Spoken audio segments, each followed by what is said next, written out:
You can look up at the screen if you want to, but I'm going to screen record it anyway. But for today's lesson, the evaluation template like scaffold and the student evidence scaffold is in the lesson, but it's not in any of the other lessons. But if you go to assessment and click on your task, all the resources are here. Alright, so I'm going to click on your evaluation scaffold first. So it's like all the other ones, it's 500 words. Okay. Make sure you do your cover page however you've been doing it. Make sure it's a consistent cover page. It looks exactly the same as all your other ones. Make sure that you put your word count in. Some people are forgetting to put your word count in, and make sure that you're putting your student ID in. The evaluation is individual. You don't need to do it as a group. You can talk to your group about your project and go through like a review evaluation process and sort of get ideas off of each other. That's fine. You're not going to get, marked down or plagiarized if you've got similar reflections because it's all a similar project. But essentially, you've got 3 things you need to talk about. Now, this red writing, it's not your scaffold. This is just your performance standards. All right, so don't use the red writing as like sequencing or anything like that. This is just the guts of what you need to talk about. So you need to talk about, you need to evaluate the processes and outcomes of the practical activity, including your own performance. So this is a big task. So processes could have been, meetings that you had, or, how did you collaborate as a group? Was everybody here all the time? If they weren't here all the time, how did you make sure that you were collaborating? Talking about maybe purchasing ingredients. What did you need to purchase, or what did the school provide? Were there any implications sort of with that? Did you create a time plan? Did you negotiate different roles and responsibilities within the group? What was the process from start to finish to submitting your actual entire project? All right? Did you have to trial things? Whatever. All right, and then obviously the outcomes, you want to talk about the overall product. Talk about it as a whole. So talk about, whether you think all the different projects look like they belong together, they've all been labelled, or maybe you've used similar colours or whatever. Talk about things, the durability, the safety, the cleanliness, all of that criteria that you were sort of asked to consider. You could maybe talk about things that worked really well that maybe you weren't anticipating to work well, or things that you struggled with, or whatever. Just a few reflections of the overall outcome. You want to talk about that as well. So there's some more dot points here, just to expand what you want to talk about.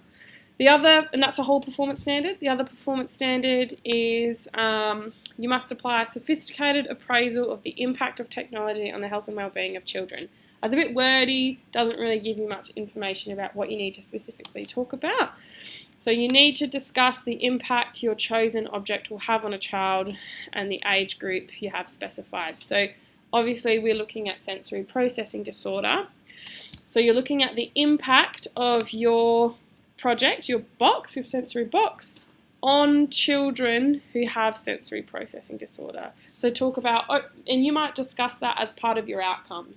You might actually combine this one, and you might say, overall, I feel like our project meets the needs of children with sensory processing disorder. The scented lip balm ended up being really quite strong, and you could easily identify what flavours they were. The sensation on the lip is exactly like a lip balm. You might talk about the I Spy bag and that it's its benefits are this, and you feel like it's really good. So you do need to talk about the impact of your product for the children that you're going to give it to. Obviously, adding research or those key terminologies are going to be really important. So it's been a while since we looked at the theory because we've been doing practical, we've had school holidays. So maybe revisit your group decision making document and use some of the terminology that you've used in there, or revisit some of the research or the PowerPoint, because the better the terminology you use, if you add references and use that information, that's going to be a better evaluation as well. Talk about if you've allocated an age, was it age appropriate? So for a lot of the products, students produce stuff for fine motor development. So you could actually talk about why that's relevant to the age as well as sensory processing disorder, if you've got words that allow you to go into that. And critique how well you feel like you met the requirements of the task. So that's that task sheet at the very top. This is what the task is. How well do you think you've met it? Again, you might choose to comment on that when you discuss outcomes. Okay. Then you need to evaluate the contemporary trend or issue. So the contemporary trend or issue is sensory processing disorder. Okay, so we know that there are children living in our community that have sensory processing disorder. We know that they need support, because if they are left without support materials, they're not going to be concentrating in class. They're going to have poor memory, poor fine motor development. They might be banging into things and getting injured. They might feel like they're alone and isolated, and it's going to impact on their development and their overall well-being, which is why it's an issue. Okay, and you just need to sort of talk about that. So that could literally be a sentence or two in your introductory paragraph about this is the contemporary issue, this is why it's important. You might throw some statistics in there about how many Australian children are living with SPD, blah, blah, blah. You just need to weave that in there at some point, and I would recommend that being in your introduction. So use this red writing as almost a checklist. Okay, so once you've written your evaluation, maybe go, have I explained this? Yes. All right, then you might decide to draw a line through it or get rid of it, just to make sure that you've covered it. So in terms of the structure and the way you want to write your evaluation, I've sort of given you some prompts, a few sentence starters. Haven't gone into too much depth and haven't written it for you almost, but just giving you a little bit of an idea of how you are to write this, because it's a bigger evaluation than perhaps some of the other ones, so it is going to be a little bit tricky to keep it in that 500 word count. So we'll just look at the structure. So if you want to use headings in your evaluation, you absolutely can. Okay, I haven't put headings in this one, but if headings is going to help you structure what information goes where, absolutely do that. They don't count towards the word count, so feel free to do that. So, you might have a heading that is the task. You might have a heading that is processes and outcomes. You might have a heading that is contemporary trends or whatever. Okay, so it's up to you. But start off just introducing what the task was. Introduce the contemporary trend. So that's introducing the student processing disorder and how it impacts children. So make sure you do discuss how sensory processing disorder is impacting children in our society. Just a general comment about how it's impacting them. And that we know that they're impacted in various ways. Just pick a couple of the big ones. All right. Then you want to introduce what your group chose to produce for your sensory kit. So you chose to produce Alright, then you'll say these toys will promote the health and well-being of children with SPD because, it promotes fine motor development. It's got tactile input. What are some other ones? I can only say your 2 projects. What are some other ones that other groups have done? Weighted blankets. Yeah, you could. Yeah, the groups. What's? Yeah. Just revisit your group decision-making document and try to pull that information from there, and you're just very briefly regurgitating it. So your group decision-making would have been quite rich in a lot of detail. You just want to dot point it in your evaluation. You're not rewriting your group decision-making at all. Okay? Briefly explain the senses it focuses on and how well you believe the product supported the child. So that's sort of talking about how well you've met the criteria. Be critical and comment on how well it might have supported the child or not supported the child, or if it went as you planned or if it didn't go the way that you planned. You're allowed to acknowledge if something didn't work out the way you wanted it to. SACE isn't expecting every single person's project to go above and beyond and be 100%, and you would have had absolutely no issues. So be really honest about anything that happened. You know, if it's something that happened with the practical, or perhaps, you know, people were away, like for example, you know, you had a group member that was away a lot. How did that impact you? How did you manage that? That's those critical reflections that they're wanting you to talk about. So again, just a few sentence starters to help prompt you.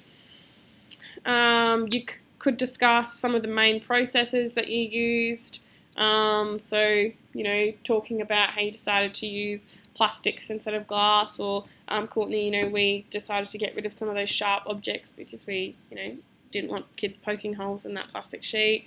Maybe thinking about, Anna, how you decided to switch up the maze because, you know, it was more something that interests you, or maybe it was more tailored to your skill set. So that's sort of those processes as well.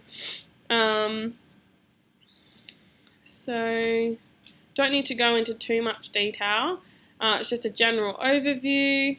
It's more about the critiquing.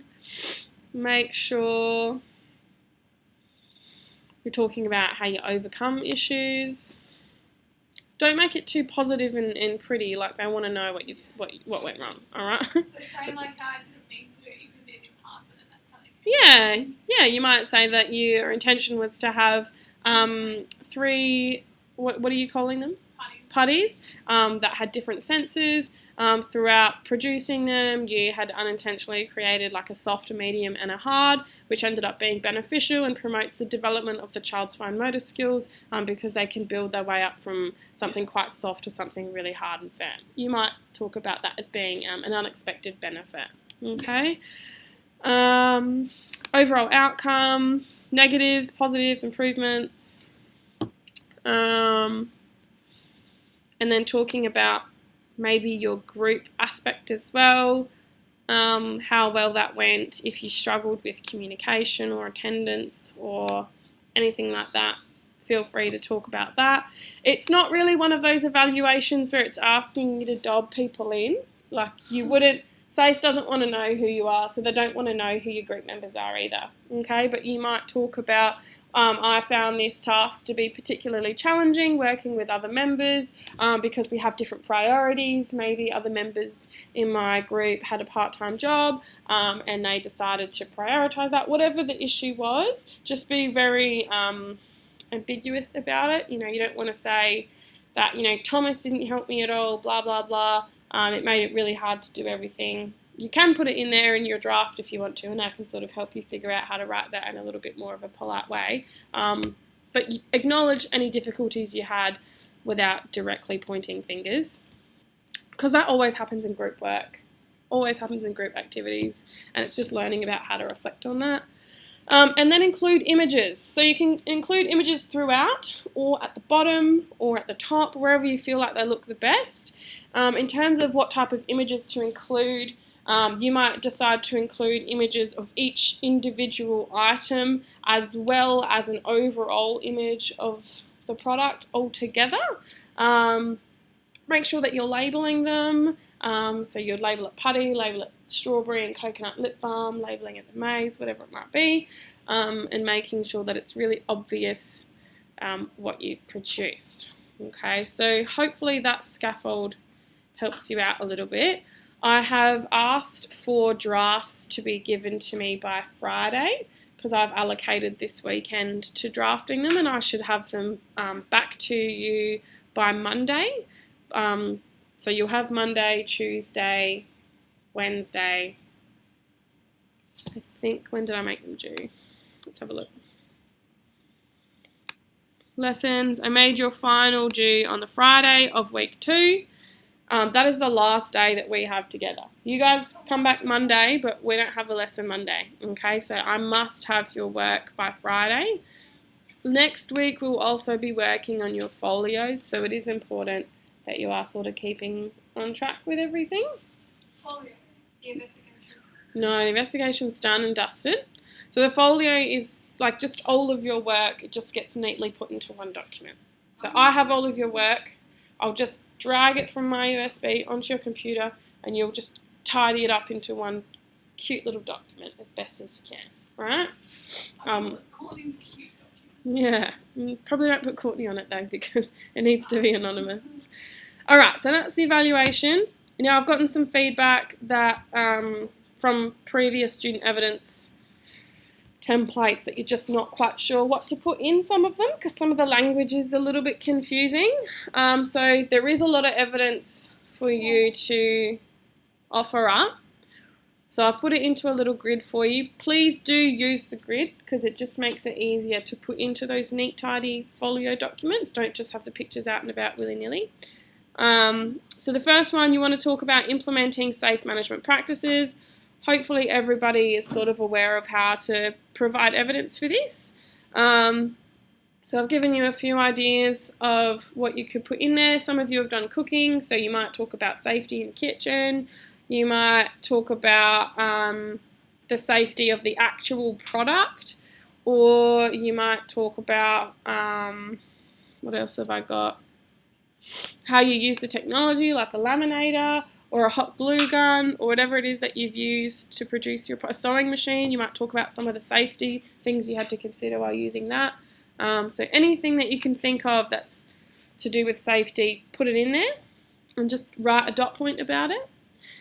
Implementation of appropriate techniques and generation of maintenance of quality control. So making comments about techniques that you've used to make sure that it is of high quality. So you could reference the durability of the product, the fact that you've purchased Tupperwares and little containers to make sure that they stay clean, make sure that they have somewhere to go, making sure if it's a cooked product that you're talking about the techniques that you've used there, perhaps food storage, thinking about that. Did you do any practice runs? So some students, trialed something a couple of times until they found the best option that was for them, and that has to do with quality control as well. So pictures and annotations about both of those. Organisation and management of time and resources. So obviously you want to talk about the fact that, you had a due date, you met the due date. Well, you didn't, but you would say that. You didn't meet the due date, but you would say you did. All right, you would put in an image perhaps of a time management plan. Perhaps you used the grid that I gave you, or perhaps you developed your own. You could talk about the group had conversations about who was going to do what and when they were going to do it, and that's all a part of managing time. And again, if you had to purchase resources or use resources from school, that's where you would talk about that and perhaps provide images of store-bought products or school-bought products or whatever it is that you've used. Would that also be like resources from home and that? Yep. If you've used resources from home, you can talk about that as well. It's your organisation and management of time and resources. How did you make sure that you had everything you needed to have to produce what you've produced, and how did you make sure that you produced it on time? Okay. Is it just our, if we're talking in general, is it just our specific part of the task, or is it everyone? It would be, you would want to be talking about the whole project as relevant as possible. So obviously you're not going to say that Anna got this from here, from here, from here. You are not going to say that Brianna got this from here, from here, from here, from here. You might just say that our group resourced most of the products from school or most of the products from home. You say, in particular, I used this, this, and that. You could do a general comment about the group because it is a group task, and then you can go into a little bit more detail about your specific techniques and processes as well. Because there's no word limit on the student evidence. It's sort of just an extra opportunity for you to demonstrate the performance standards, really.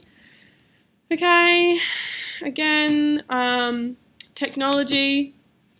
If you've used technology, what did you use? Why did you use it? How did you use it? What benefit was it? Etc. Okay. So the sewing machine count as that too? Yep, absolutely. Sewing machines, ovens, hot glue guns, laminators, an iron, whatever people use that is technology. Because materials is a little bit different. Technology is I don't really know how to describe it other than technology, really. And then you've got to demonstrate your collaboration. Okay, so images in regards to collaboration are going to be images of the group sitting together working, and you black out the faces. They're going to be images perhaps of hands working. They're going to be images, screenshots of group notes, minutes that you've kept evidence of. Is going to be evidence of collaboration. Evidence of collaboration could even be if you've documented student 1 is going to do this task, student 2 is going to complete this task, student 3 is going to complete this task. So obviously you don't want to reveal the identity of yourselves. So if you have got that where you've listed who's doing what, make sure you just change the name to student 1, student 2, student 3, or student A, student B, student C, whatever. Okay. So any of those sorts of images are going to be really good. And then your comments about how you yourself collaborated, because the collaboration grade that is allocated to each student is an individual grade. I choose who collaborated at what level, so you want to demonstrate that evidence. So if you feel like you took on a leadership role, talk about that, annotate that. Say that, I took the minutes of the group. Perhaps you felt like you were holding some of the conversations and maybe you prompt a lot of talking or whatever it might be. So talk about how you collaborated and responded to group members. Maybe you actively emailed people if you hadn't heard from them in a few days. Anything like that. Okay? And then involvement in group activities and discussions. You might just say, what contributions do you feel like you had? Okay, so that particular performance standard here, you want to talk about yourself. All right, does that help?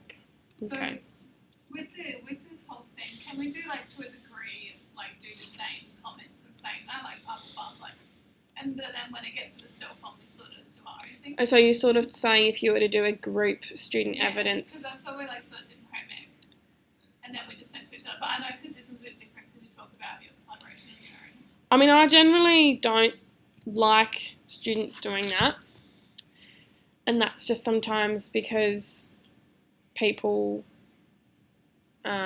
might do more than other people, and if everybody's done the same thing, if you're going to sit together as a group and you all have your laptops open together and you go through each performance standard and you can write comments together as a group, that's fine. I'm happy for you to have those group conversations and reflections. If you go, oh, hey, Millie, I'm really struggling for what to do for my student evidence for performance standard PA3. What do you think I should write? All right, you guys can, and then you can work together and collaborate about that. But I don't really want people having identical... Yeah, so most likely probably same photos, but different comments. You can have same photos. There might be very similar comments, but they're in your style of writing. Okay, so I don't really want a master student evidence for the whole group and then a few tweaks in terms of the collaboration. I would rather you just talk about it as a group and help each other that way if that's what you'd want to do, because I just find that sometimes one person ends up doing the whole thing anyway, and I just want to avoid that in terms of equity and all that sort of stuff.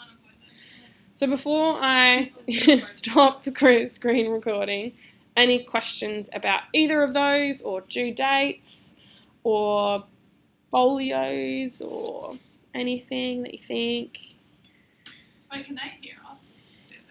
Well, I'm recording it, so I'm going to upload this to YouTube. Also, can you hear our voices? I don't think they can hear your voices. I think it's just me. Hello. All right, I might stop it then. It's a video. It is.